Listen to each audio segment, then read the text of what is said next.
Hey, how you doing? Hey, I'm doing fine, Tom. How are you? I'm good. Welcome to Oh, another project. yes, that's exciting. Congratulations. Thank you for doing this. This is an idea. This is actually one of the original ideas I had for the show. You were one of my first people I interviewed, and I thank you for being one of the first people I interviewed for this too. Excellent. And what are you calling this podcast again? Why is it good? Why is it good? Excellent. Why All is it right. good? It's a music fan talks to a musician. We talk about an album, and the musician, who has just more experience than I have, explains why it's good. Kind of like a music appreciation done, hopefully interesting. Sure. So, Seth Kibel, welcome to Why Is It Good? All right. Thanks for having me. We were just talking a couple seconds ago. Seth was one of the first people I interviewed for Jazz 101, and then it went to Something Came from Baltimore. And he is willing to be the first guy to be interviewed for Why Is It Good? And Why Is It Good is a music fan talking to a musician, talking about an important album, or an important album to the musician anyways, explain why it's good. So maybe you can go back and listen to the album, get a better perspective on it. What was the album that you'd like to talk about today, Seth? I have chosen one of my favorite records of all time, The Far East Suite from Duke Ellington. Just by doing a little research, and then I'm going to kind of let you do some of the talking. You're going to explain why it's good. Sure. Came out right at June or July of 1967. So it's the summer of love. It's just coming out right when really pivotal counterculture and popular music is coming out. So it's competing with that, but then it won a Grammy also for its work for 1968's Grammy. Billy Strayhorn was alive. Thank you. Yes, indeed. Yeah. Just passed right a month before the album was released. The album was already recorded. Okay, so I have general impressions, but let's go with you and why is it good? Wow, why is it good? Well, there are so many reasons, and I will definitely talk about some of the musical reasons. But let me first put this album in a broader historical context, both in the history of Duke Ellington's long and prolific career and in the history of 20th century American music. So Duke, as most jazz fans I'm sure already know, had a very long and prolific career and went through many different musical phases. He was constantly evolving musically, and his evolutionary path didn't really necessarily follow that of the rest of the jazz world. He kind of cut his own path through 20th century music. And one of the later phases in his music career was as a pioneer of the genre that would come to be known as world music. Now, world music, in its purest sense, is when musicians and composers draw upon various ethnic sounds from around the globe and bring it into their own musical language. And this is an important distinction, because world music is not recreating ethnic music from around the world. For example, let's say I go to India and learn traditional Indian classical music and try to learn it as authentically as possible and come back and record an album of completely traditional Indian classical music. That is not world music. But if I go to India and learn Indian classical music and then come back and start making music that is Seth Kibel music, but draws upon the influence of Indian classical music, that's world music. Duke even talked about this when he did a write-up about the Far East Suite. He said other musicians who had been there before us had picked up on all of them. That's another reason why I don't want to copy this rhythm or that scale. It's more valuable to have absorbed it while there. You let it roll around, undergo a chemical change, and then seep out on paper in the form that will suit the musicians who are going to play it. So in this phase of Duke's career, he wasn't necessarily recreating ethnic sounds from around the globe. He was incorporating it into his own unique Ellingtonian musical vocabulary. Now, let me get to this. The catalyst for the Far East Suite were two overseas tours the Duke Ellington Band did on behalf of the United States State Department. as kind of cultural ambassadors, spreading American music and American culture around the world to parts of the world that hadn't previously been exposed to it. And that's a whole fascinating, that's a separate podcast in and of itself, the whole jazz's diplomacy concept. But in any case, in 1963, Duke and his band, with Billy Strayhorn in tow, did an extensive tour of the Middle East. They left New York September 6, 1963, and they did concerts in Damascus, Amman, Jordan, Kabul, New Delhi in India, Ceylon, what is now currently Sri Lanka, Tehran in Persia, now present-day Iran, Madras, Bombay, Baghdad, Ankara. They were actually supposed to go on to North Africa, but when Kennedy was assassinated at the end of November, it was the 1964 tour, of course. It was 63. And then when Kennedy was assassinated in November of that year, they got recalled. So they came back to the country without doing planned concerts in Istanbul, Cairo, Alexandria, Athens, and Thessalonica. And then the second tour that was the impetus was a tour of Japan we did in 1964, also on behalf of the U.S. State Department. So when Duke and Billy Strayhorn would do these tours, they were like musical sponges. And they would soak up all the musical sounds that they had heard in their tours and incorporate it into their own musical vocabulary. And that's the genesis of the Far East Suite. Now, real quick, the name of the Far East Suite, as many people have noted, is a little bit of a misnomer. Because the Far East, in the vernacular of the day, was considered basically places like Japan, China, Korea, what have you. So most of this album is based on Middle Eastern travel. In fact, everything but one track is based on their tour of the Middle East. So a more correct title to the album in its day would have been the Near East or the Middle East Suite. Nonetheless, Duke called it the Far East Suite, and the name has stuck. It was recorded over 3 days at RCA Studios, December 19th, 20th, 21st, 1966. And among many other things, it represents the last real cohesive collaboration between Duke Ellington and Billy Strayhorn. Billy Strayhorn's health was already declining when this album was recorded. He would pass away on May 31st, 1967. Okay, I can talk about some specific tracks, but is there anything you want to chime in with first? My mind was, okay, it should be more of an Asian sound, and I'm hearing Moroccan, I'm hearing Indian. It's peppered all over the place with all different kind of sounds, which is really cool. When you're looking for that, like, Hiroshima sound or something very Asian, it's not there.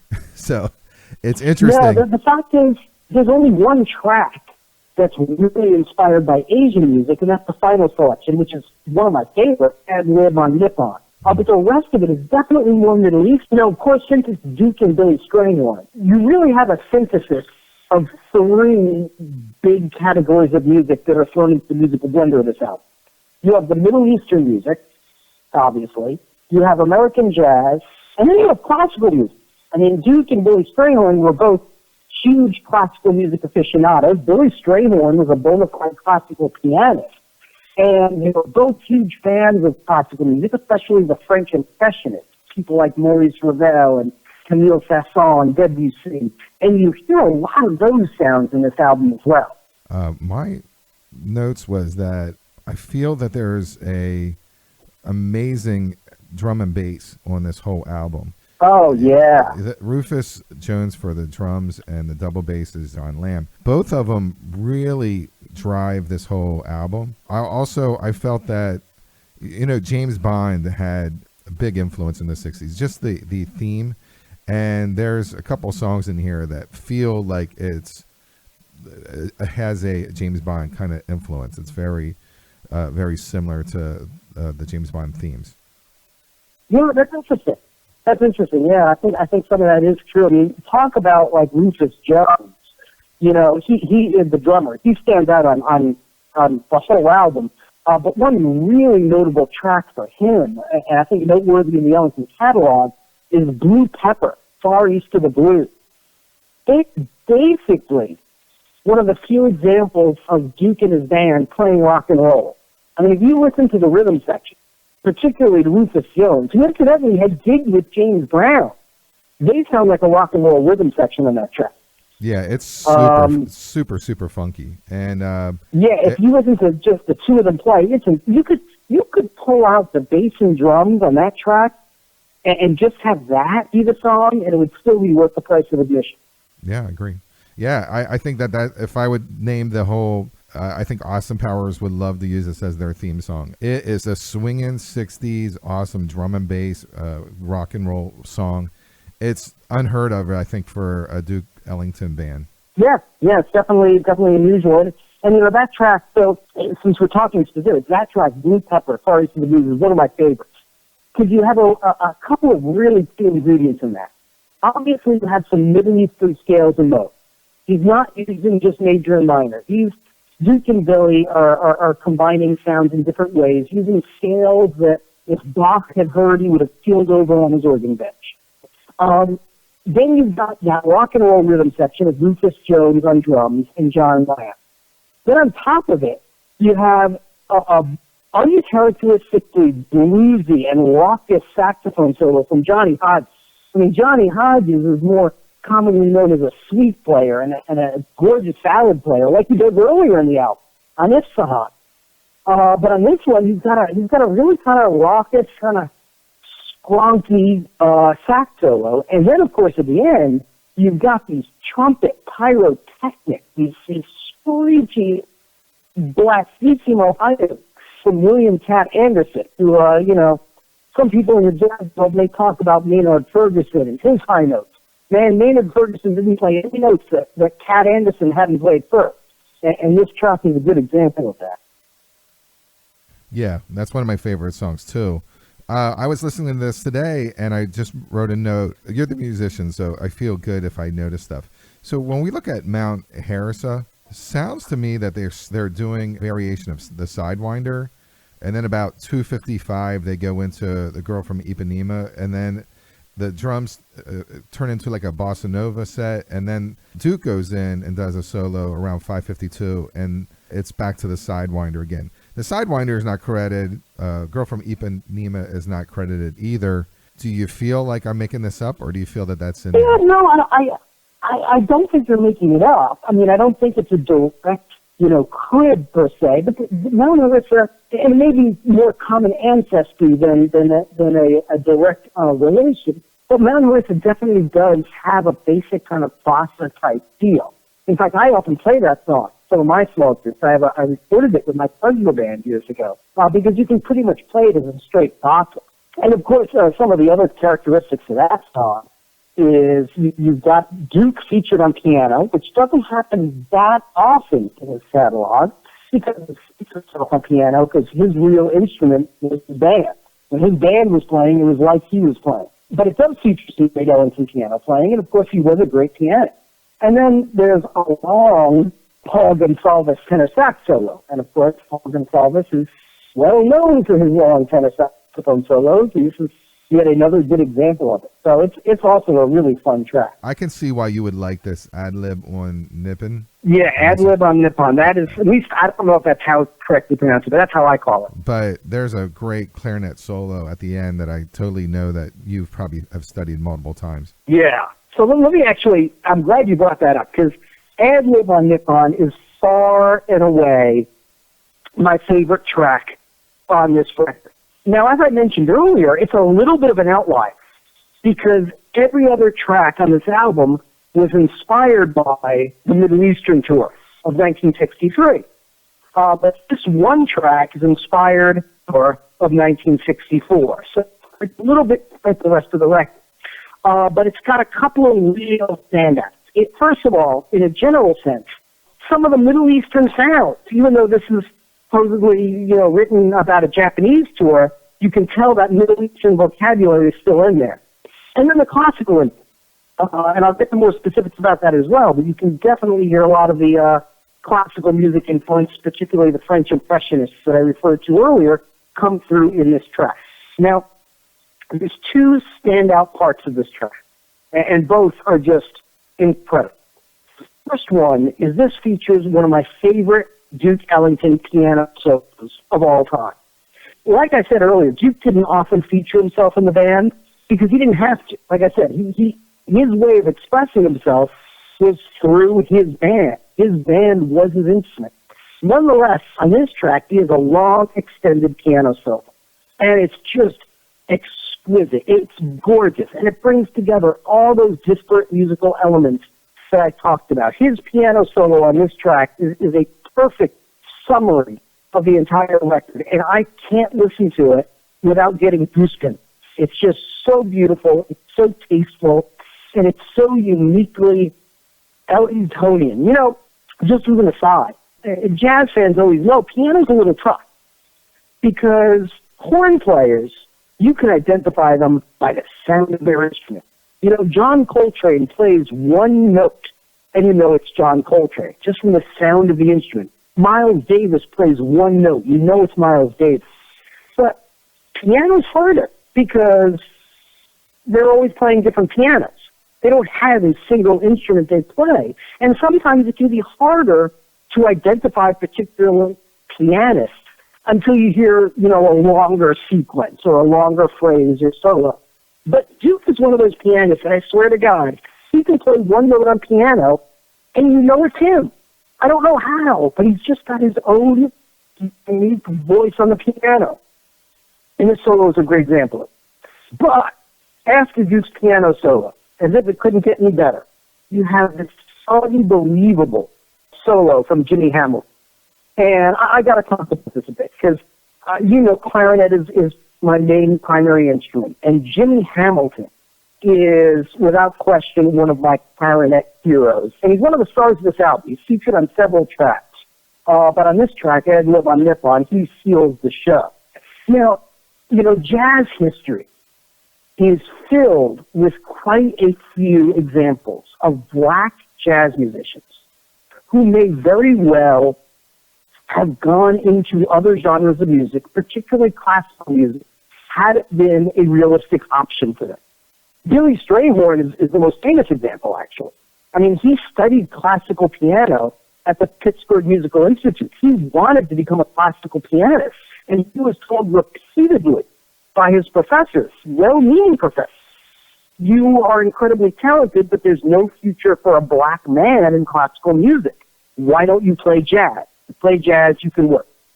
And Jimmy Hamilton is another good example. Jimmy Hamilton is really a classical clarinetist. He studied classical clarinet growing up. He actually studied for many years with one of the leading classical clarinetists in the country, a guy named Leon Rusino. He played with the New York Philharmonic. And but there was no way he could actually have a career in the United States playing classical clarinet during this time period. It would have been unheard of. So he ended up going into jazz. But he's fortunate that he ended up going with Duke Ellington in 1943. Because the Duke Ellington Band is probably one of the few musical groups in the world of jazz where he would get a chance to exercise his classical virtuosity. Because, you know, Duke was famous for writing for the specific musicians in his band. And if a specific musician had a talent, he would capitalize on it. He would customize his arrangements and parts and build it around it. Well, he had this clarinetist, Jimmy Hamilton, who had prodigious classical chops. So he built a lot of compositions around that talent. And Jimmy Hamilton's extended clarinet solo on Ad Lib on Nippon is practically a freaking clarinet concerto. It's just brilliant. It's a through-composed solo that draws upon Jimmy's incredible, prodigious classical technique. It brings together all those classical influences, the Middle Eastern influences, the Japanese influences in one kind of tour de force. And, you know, as a clarinetist, this solo is towards the top of my list of favorite clarinet solos of all time. It's just absolutely incredible. Yeah, I agree. What a beautiful song, too. The whole thing is awesome. I have one thing that I noticed that is at 1:57 Duke goes dun dun dun dun dun dun, and then leaves it alone. That's the intro. Does anyone really know what time it is from Chicago? It's from their first album. Like interesting. They stole it, and I went on to it's the Chicago Transit Authority album, and there's a piano interlude before they go into the song, and it's a total steal. It's just a couple, dun, dun, dun, dun, dun, dun. It goes right into the beginning of. Does anyone know what really time it is? So that's cool. I think I was like, wow, that's really interesting. I never noticed that before, but that makes sense. I mean, those guys in Chicago Transit Authority originally, were huge jazz fans. And as you pointed out, this album was very successful. Won the Grammy Award in 1968. So it would make perfect sense if they heard it. This would be an album that those guys probably would have listened to. So I never really noticed that before, but that's a very valid observation and probably a pretty accurate one. There's one song on this whole album that feels kind of dated, but what I like about it is the separation of the sounds. I was listening to it on the headset, and I guess you wouldn't really know. It's track 4. It's Depk, Depk. Yep. I would say as the whole album, I mean, we're talking 53 years now, so it sounds really fresh and kind of creative. This song is just, for some reason, just feels a little dated. However, what I love about it is the piano is in the center, and on the right speaker and left speaker are different horn sections. So it's just really wild to hear how well the separation is. And I know that in 1967, they really had a tough time with stereo. Stereo was new. And I think that in this case, they really got it. It sounds really, really interesting. Actually, since you mentioned that, I can mention I did a little research, and I know a little bit more about how it was recorded. It was recorded to 4 tracks, just 4 tracks, which is really astonishing considering today people use, a gazillion tracks. And tracks 1 and 2 were all horns with a stereo pan. So tracks 1 and 2 were left horns and right horns. Track 3 was the rhythm section, piano, bass, and drums. And then track 4 were all the soloists for their solo. The fact that they got such a good stereo mix and such a rich sound from just 4 tracks like that, recorded live in the studio, is just a testimony to their incredible musicianship. And recorded all in 3 days. And, it's really a remarkable accomplishment. What's your knowledge about Mercer Ellington? Now, he's Duke's only son, and I got into the rabbit hole last night, and I was looking at him. He came and went through working with Ellington. He also married Ruth Brown for a day, like something crazy like that, and they broke up. But, he had a... Sorry, go ahead. Well, it just seems that he came and went, but then when he died, he took over the Duke Ellington catalog and really worked it. In this case, he's on this album, but he's not. He goes away after this, and I wonder what kind of relationship they had. Was it hard to work for his father, or was he looking at different venues? I know he was a disc jockey at one point. His name was. I mean, it's considered royalty. Well, it's interesting, and I won't attempt to get inside the heads of Mercer and Duke, but I can tell you some biographical info. So, I mean, Duke was an absent father when Mercer was growing up. I mean, basically, Duke abandoned his first wife, his only wife, and his only child, Mercer Ellington, when Duke came up to New York from Washington, D.C. in 1923. And Mercer never knew his father when he was growing up. Now, Duke would send money and stuff like that and supply, but he didn't have any kind of real relationship with him. But then, when he kind of came of age, Mercer took more of an interest in music, learning trumpet, and actually went to Juilliard. At a time when very few African Americans were admitted to Juilliard. Mercer Ellington wasn't the first, but he was one of the first to study music at Juilliard. And then when he got out of Juilliard, he and his father, as adults, actually established a much closer relationship.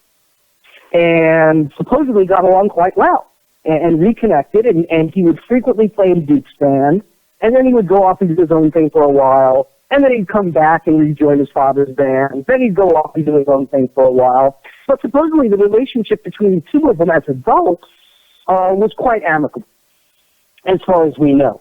And as you mentioned, when Duke died in 1974, Mercer took over the band and led the Ellington Orchestra for the next 11 years until he himself passed away in 1985. Now, I have to quickly pause. Sometimes when I mention that Mercer died 11 years after his father, people say, "Oh, how tragic!" But keep in mind, Duke was only 18 years older than Mercer. He was 18 when Mercer was born, so there wasn't that big an age difference between father and son. Now, the other thing about Mercer, and you intimated about this too, is one of the reasons the Duke Ellington estate is in complete disarray to this day and tied up in court battles that will probably take years to resolve is because his entire life, Duke Ellington had only one child. That's it, Mercer Ellington. No other children, no hints of any other children. Mercer Ellington, on the other hand, had many children with many different women in many different parts of the world. So while Duke only had one offspring, he has a lot of grandchildren. And there are all these different factions of the family that are fighting over their piece of the Duke Ellington estate. And it's extra complicated because a lot of Duke's grandchildren are citizens of other countries. So this can't all be easily resolved in U.S. courts. It's just a complete mess, and it's largely due to the fact that Mercer was, shall we say, rather prolific. This is a good example of Duke Ellington having no idea that his music would last this long and that it needs to be protected, and that there's a thing called legacy where you're going to, a legacy of recordings are going to be here forever. So it's important Prince is going through the same thing where they just didn't pay attention to the legacy of the artist, unfortunately. I want to do another clarinet solo. Bluebird of Delhi is that's the other one that just stand out for Jimmy Hamilton. When I heard that, well, I know I was like, oh, he probably has a lot to talk about this.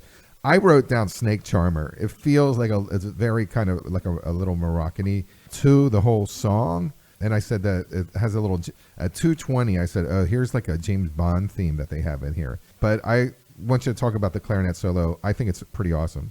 Well, a couple of things about this track. So we're fortunate for us that Duke and Billy, they both wrote a lot, documented their own work. So Duke actually wrote extensive notes on the genesis of this suite. And the idea behind this was supposedly when they were staying in New Delhi, in India, Billy Strayhorn, who was traveling with the band, had a mynah bird right outside his hotel room window, who was singing at him all the time. And according to Duke, Billy became obsessed with this mynah bird and kept on trying to sing back to the bird, and the bird wouldn't answer him. And Jimmy Hamilton's clarinet part is supposed to be a mimicry, a recreation of this mynah bird that Billy Strayhorn tried to talk to. And then, of course, the funny thing is at the very end of the track, there's one big kind of out-of-tune, off-key, low bass note, the last note of the entire piece. And according to Duke, that's supposed to be a raspberry, a low raspberry, that the bird finally gave Billy Strayhorn when Billy finally checked out of the hotel. Wow. Now, that's awesome. The other interesting thing about this track I want to point out is this track has no piano. Duke didn't play on it. Apparently, he just conducted this selection, the Bluebird of Delhi. There's another song that I think it's kind of weird. The baritone sax is like the solo. The whole song is basically a baritone sax. It's a Agira, A-G-R-A, Agira? I think it's Agra, which is the city in India where the Taj Mahal is. Oh, okay. So, am I right? There's not too many songs that a baritone sax kind of just takes over the whole song? No, I mean, again, this is because of the people in the band. And in this case, it's Harry Carney, who, played baritone saxophone, and actually has the distinction of having the longest tenure of anyone, other than Duke himself, of course, in the Duke Ellington Orchestra. He joined the band in 1927 and was with it until Duke's death in 1974. And then he passed away 4 months after Duke. I mean, that's I don't know, math is not my strong suit, but 1927 to 1974 is a lot of years. And Harry Carney actually really helped popularize the baritone saxophone as a big band instrument. You know, when he started playing it in Duke in the 20s, the baritone saxophone was not heard very often. It was more of a novelty instrument. And most big bands in the swing era didn't have a baritone saxophone. It was only later that it became kind of a standard, and a lot of that is due to Harry Carney. So he's featured beautifully on this track, which is supposed to be a musical portrait of the Taj Mahal. And you can kind of hear some of those Indian flavors, I think, come through in this one. The one song that is considered a standard on this whole album, like you've already mentioned the songs that you like. Like I love Blue Pepper, and I like the last song a lot. But I'm new to it. Like I only listened to it because you told me to. But the third track is Isfahan. Isfahan. Yeah. So that has a Johnny Hodges like sax solo through the whole thing, and that's the only one off this whole album that they even bother, playing on regular rotation while they tour and stuff. But it's a sweet song, and I saw the video of Duke holding up the sheet music for him to read it. It was on a TV show somewhere, which is kind of cool. Never saw that before. Tell me more about this song, and why did they, out of all these songs, what was it's a showstopper, but why would they pick this song and not play other songs live? Well, yeah, Isfahan is another kind of outlier on this record, because it's the only tune that kind of predates all of these overseas tours. Duke and Billy Strayhorn were masters of self-plagiarism, of kind of recycling their own material. They would often recycle their own musical material, as well they should. I mean, that's their prerogative. And Isfahan was just a revised version of a Billy Strayhorn composition from a few years earlier called Elf. And they just revised it and rearranged it for this album, renamed it Isfahan, named it after that's a city in Persia, Iran. It's about 250 miles south of Baghdad. So while there are some Middle Eastern sounds on this track, it's really just a straight-up Strayhorn ballad that existed before all of the tours that catalyzed this album. And it's just a classic Johnny Hodges ballad. This is the type of thing, I was referring to earlier, that Johnny Hodges was famous for, this kind of sweet, gorgeous sound of his saxophone, and over these rich, complex chords that Duke and Billy Strayhorn would work out for the band. So this is probably the most, and I almost hesitate to use this word, this is the most Ellingtonian track on the album. This is the track that sounds more like the rest of the Duke Ellington oeuvre than the other selection. So I think that's probably one of the reasons why it was one of the only ones in kind of regular performance rotation. Yeah, you're right. Most of the other tracks, they rarely performed live. Duke in live performance was always an interesting phenomenon because, Duke, when he would do his concert tours, especially in later years, had a real problem. The problem was Duke had so many hits over the years, and there was a certain segment of the audience that would show up at his concert that expected to hear them, that expected to hear Mood Indigo, Don't Get Around Much Anymore, Do Nothing Till You Hear From Me, Rockin' in Rhythm, Satin Doll, Prelude to a Kiss, Sophisticated Lady, Take the A Train, Don't Get Around Much Anymore. I mean, the list is so long. And Duke, of course, was always writing new music and always liked to feature his new compositions. And it got to the point where, if he played all the hits that the audience wanted to hear, that would be the entire concert. There'd be no time left for anything else. So, we could do a whole other podcast on the phenomenon of the Ellington medley. If you hear any live albums from Duke in later years, he and Billy Strayhorn would come up with these almost comical, ridiculous medleys of the hits, a way of kind of checking all these boxes without taking up too much concert time, where they would squeeze like 15 tunes into a 5-minute medley. And some of these medleys are just hysterical. They do like, 30 seconds of Don't Get Around Much Anymore, into 20 seconds of Needing to Go, into, 15 seconds of Black and Tan Fantasy, and then into Bit to This Tune. And it was just kind of a way of Duke and the band playing lip service these hits without eating up too much concert time. And the effect, of course, is musically very unsatisfying, but it kind of worked.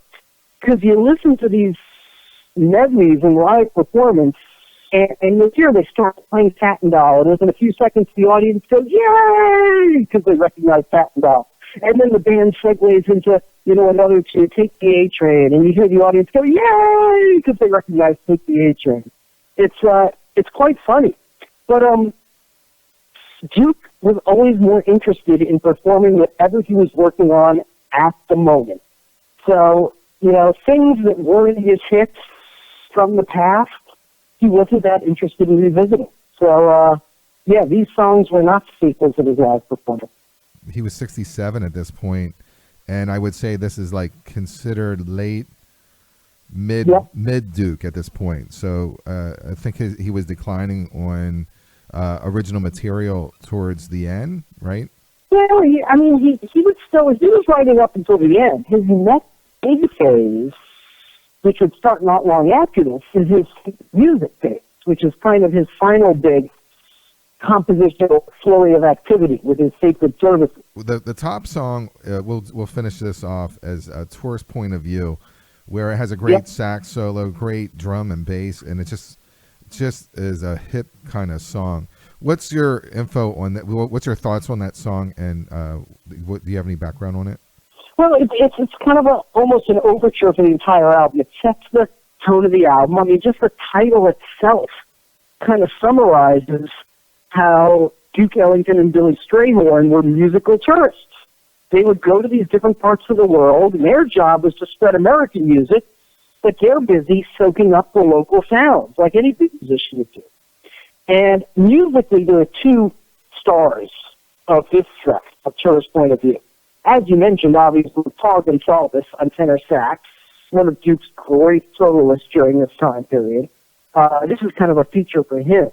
But then the other unheralded star, as you also mentioned, is John Lamb on bass. He's playing this funky bass line, and it's a very non-repetitive bass line. It's almost like he's soloing throughout the entire tune. It's like beneath everything else, there's this bass solo going on. Underneath the sax solo, underneath the melody, underneath the horns, there's just a bass solo from beginning to end. And it shouldn't work, but it does. It's a really interesting effect. You did mention earlier about that they were on tour and they were ambassadors of American Goodwill. There's just a podcast that just came out called Winds of Change, which talked about how our American government were sending jazz artists over to the Cold War countries to spread our propaganda of freedom. I know that Nina Simone was asked and was used in that, and I think she had some problems doing it, but she did do it. And it seems like Duke Ellington would be probably the first choice of anyone from the CIA to ask to go over and represent America. I think it's interesting. I'm not sure. Are you familiar with this story? Yeah, I mean, this whole jazz diplomacy thing during this time period is really interesting, because one of the things that's really come out of the last few years is there's no question that this was a wonderful thing and did worlds of wonder to spread American goodwill and American music around the world. But some of the motivation behind it was less than pure.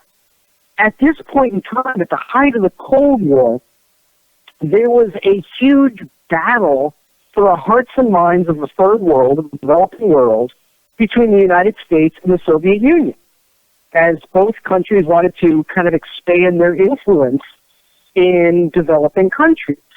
And one of the centerpieces of the Soviet Union's propaganda battle against the United States was highlighting racial injustice in the United States, showing people and telling people in the developing world, look how horrible the United States treats its own citizens, people of color like you. And part of the impetus behind these diplomatic efforts was to send African-American musicians abroad to kind of counter that narrative. It was kind of the United States telling the developing world, look, we treat our black people wonderfully. Look at these happy, wonderful black artists. So again, the result of all of this jazz diplomacy was great. And there's no question it did a world of good, and it was a good phenomenon and a good experience for both the musicians and the audiences in the developing world. But some of the motivation behind it was just a way for the U.S. government to kind of counteract the Soviet propaganda, highlighting the true racial injustices that were going on in this country. The lasting imprint is that right now, I mean, 50 years later, jazz is in the European countries and other countries abroad is vibrant and alive and kicking and is aggressive in their markets. So sometimes if you're looking for really interesting, other than Seth Kibel here in Baltimore, if you're looking for other artists that European artists are really innovative and creative, they're just not making it this to our coast. I don't want to get off the subject, especially when we're talking about with Duke Ellington, but I think it's pretty cool. Yeah. So what would make me want to buy this album in a nutshell? Can you summarize it? Why is it good? Okay. I will summarize it. I will say this. First of all, if you are a stranger to the music of Duke Ellington, this is probably not the album you should get. I don't think it's the best introduction to Duke Ellington's music. But if you are already a fan of Duke Ellington and a fan of American jazz, and you don't have this record or haven't listened to it, you need to rectify that. And as I mentioned, this is probably the best exemplar of Duke Ellington as world music pioneers. Duke Ellington and Billy Strayhorn as musical sponges, absorbing all these exotic sounds and bringing it in to American jazz. And as with most of their career, the music being made on this album sounds nothing like what was going on in the rest of jazz contemporaneously. As I said earlier, Duke Ellington, throughout his career, was kind of taking his own separate evolutionary path apart from the rest of the American jazz world. And this album is a great example of it. It doesn't sound anything like other jazz albums being made in the mid-1960s. But the music is absolutely fantastic. It's brilliantly arranged, brilliantly recorded. And if you're looking for an example of how Duke Ellington and Billy Strayhorn's talent combined to create something greater than the sum of the parts, this album is a quintessential example of that. So the album's called A Far East Suite.